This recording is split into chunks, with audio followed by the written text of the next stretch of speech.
कोलकातार घरोई होटेल रे अग्निकांड घटना मृतकों भितर अछंती 4 जण ओडिया मृतकों भितर जगतसिंहपुर 3 जण एवं कटकर जड़े रही तेज आज से मर शरीर जगतसिंहपुर जिले में पहुंचा पर सृष्टि होता शोकाकूल परिवेश कांद बोबाली रे फाटी पड़ा समग्र गाँ मृतक होती बालिकुदा ब्लॉक हरिपार दुष्मंत नायक दुष्मंत स्वाई कटरा पंचायत नंदन ग्रामर मनोज पात्र कटक सीडीए सेक्टर 9 कपड़ा व्यवसायी राजेश संतुकांकर अग्निकांड रे मृत्यु होइछि गतकाली मछुआपटीर एक घरोई होटेल रे अग्निकांड घटिथिला 6 महला होटेल रे गतकाली राति रे लागि जाइथिला निया को आयत्त करिबा पई प्राय दीर्घ 10 घंटा समय लागि जाइथिला श्वासरुद्ध होई होटेल रे भितरे अधिकांश प्राण हराइथिले तेबे आज मृतकों मर शरीर गाँव में पहुंचा पर सेठारे सृष्टि होता शोकाकूल परिवेश कांद बोबाली रे गाँ फाटी पड़ा एवं परिवार लोकों हराई संपर्क साही पड़िशा बंधु बांधव एमाने समस्ते भांगी पड़ते एवं अकाल एभली अघटन घटिला एवं परिवार लोकों मुख्यंकर मृत्यु है ताकू नहीं समस्ते शोक प्रकाश करते जगतसिंहपुर जिले में से मर शरीर पहुंचा पर साही पड़िशा बंधु बांधवों भितर शोकाकूल परिवेश सृष्टि होता एवं परिवार लोक वर्तमान केमिति चलिबे एवं पिलांकर पाठपढ़ा केमिति हेबो ताकू नहीं चिंता रे प्रतिक्रिया रही शुणु फोन कला सान भणी कती सान भणी आम भाणीजी कती फोन कला भाणीजी मो झुआ पाखु फोन कला मो झुआ आमको जनइला जे दुखर विषय आउ कोन आउ कंदा कटा भल मंद एया तो कलु आउ कोन आउ जो भाई ता कमल हृदय एमती आम आखिरे टिके लुह से देखैनी आज ताको हरे गिर बइछु आमे कोन पाइलु आमे कहला आमे दादा को सान को फोन करतले सान मा दादा जाइथिले होटल रे खाइया कि पाउन हाथी दादा को सान को फोन करतले पाउन हाथी कौन ना से होटल निया लगी जाए आउ से भाई कौन मिल आमको जिते जा हेले दुनिया जाक जिते मन थी आमको से भाया भाई आउ मिल 3 जण जाइथिले 3 जण एठी आम गाँव रु 2 जण से 3 जण आम स्वामी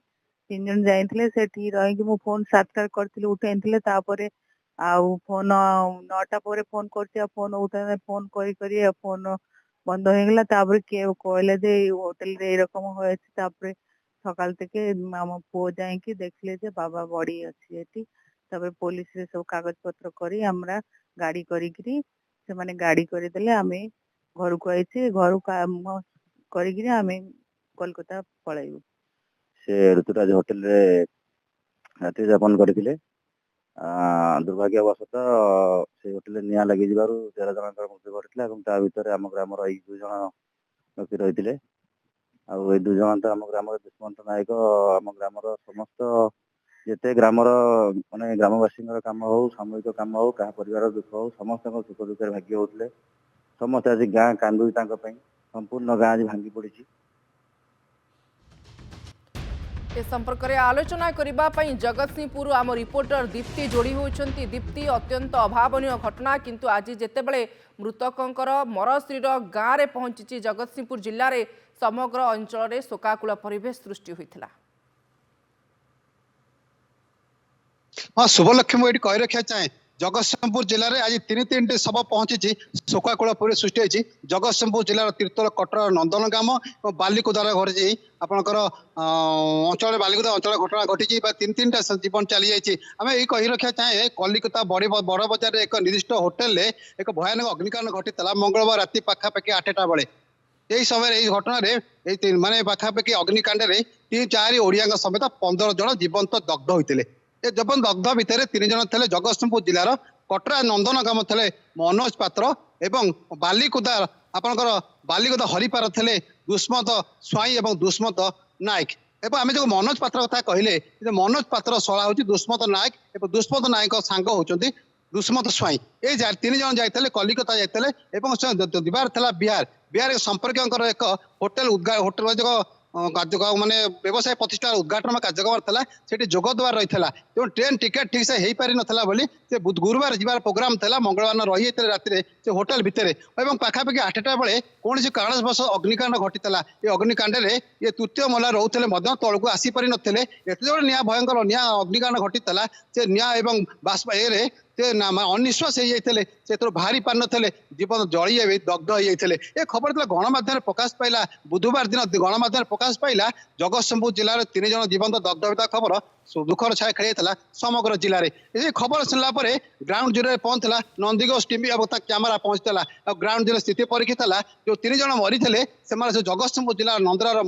ନନ୍ଦନ ଗ୍ରାମର ମନୋଜ ପାତ୍ର ବାଲିକୁଦାର ହରିପାର ଥିଲେ ଦୁଷ୍ମନ୍ତ ନାୟକ ଦୁଷ୍ମନ୍ତ ସ୍ୱାଇଁ ଏମାନଙ୍କ ଜୀବନ ଚାଲିଗଲା ପରେ ଗାଁ ଲୋକ ସ୍ତବ୍ଧ ହେଇଯାଇଥିଲା ଶୋକାକୁଳ ପରିସ୍ଥିତି ହେଇଥିଲା ଯେ 3 ଜଣ ଜୀବନ ଚାଲିଯାଇଛି କଲିକତାରେ ଓଡ଼ିଆଙ୍କର ଏବଂ ସେମାନଙ୍କର ମର ଶରୀର ସେ ପହଞ୍ଚିଥିଲା ଆଜି ପାଖାପାଖି 1:30 ଷ୍ଟାର୍ଟ ହେଇଥିଲା 3ଟା ଜାଗାରେ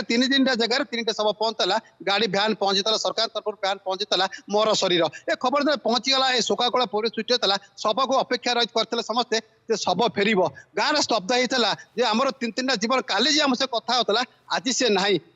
ପିଲାମାନେ ଶବ ଫେରିଲା କିନ୍ତୁ ଶବକୁ ଦେଖି ସ୍ତବ୍ଧ ପରିବାର ଏବଂ ଗାଁ ଲୋକେ ସାରା ଗାଁରେ ଶୋକାକୁଳ ପରିବେଶ ସୃଷ୍ଟି ହୋଇଛି ସମସ୍ତେ ଝୁରୁଛନ୍ତି ଆପଣଙ୍କୁ ଅନେକ ଅନେକ ଧନ୍ୟବାଦ ଆମ ସହିତ ଲାଇଭରେ ଯୋଡ଼ି ହୋଇଥିଲେ ଜଗତସିଂହପୁର ରିପୋର୍ଟର ଦୀପ୍ତି ମହାନ୍ତି ଏ ସମ୍ପର୍କରେ ସବିଶେଷ ସୂଚନା ଦେଉଥିଲେ ଦର୍ଶକ ବନ୍ଧୁ ସମୟ ସରିଛି ଉପସ୍ଥାପନାକୁ ଏଇଠି ରଖୁଛି ନମସ୍କାର।